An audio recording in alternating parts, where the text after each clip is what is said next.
October was Vaccine Injury Awareness Month, and Russell told his constituency about the harrowing story of Michael. Prior to his AstraZeneca jab, Michael was a fit, healthy, 33-year-old self-employed electrician. But within days of being jabbed, he was barely able to walk. He had constant stabbing chest pains like a heart attack. He was diagnosed with myopericarditis. He's been so ill ever since he can't do his job. Right from the start, Michael had been hesitant to submit to the jab. But in the face of harsh mandates and his request for an exemption denied by his doctor, Michael told me he literally had to pick his poison. And I'm not just talking about Michael.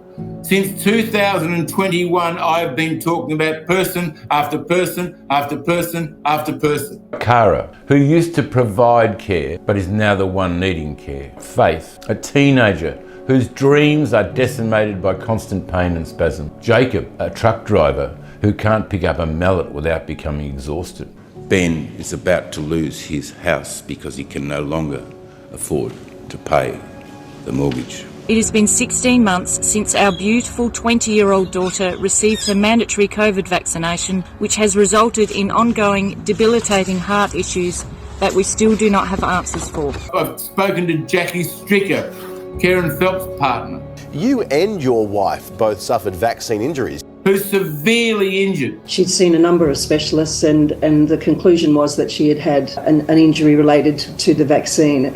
How can this be? This is Australia. How can governments be ignoring people who are vaccine injured? I have been shouting our story from the rooftops, but nobody seems to want to listen. Isn't this supposed to be a vaccine injury compensation scheme? So far, the claims scheme has paid 147 people $7.7 million, with more than 2,000 applications in progress. I go back to Jackie Stricker again. She applied for that compensation scheme and she said to the people, when can I expect a response? You know what they said to her? How long's a piece of string? We have thousands of cases to deal with. The extreme restrictive criteria means that these people cannot access the scheme despite documented medical evidence of injury. The government has rejected over 10 times more applications than it has approved. Tens of thousands of Australians across Australia, even members of this House, who have quietly said to me on the side how they've been damaged. You've been in federal parliament since 1990. Have you ever seen anything like this progressive erosion of personal freedom condoned and sanctioned by government? Never. Our people have lost hope. They've lost control of their lives.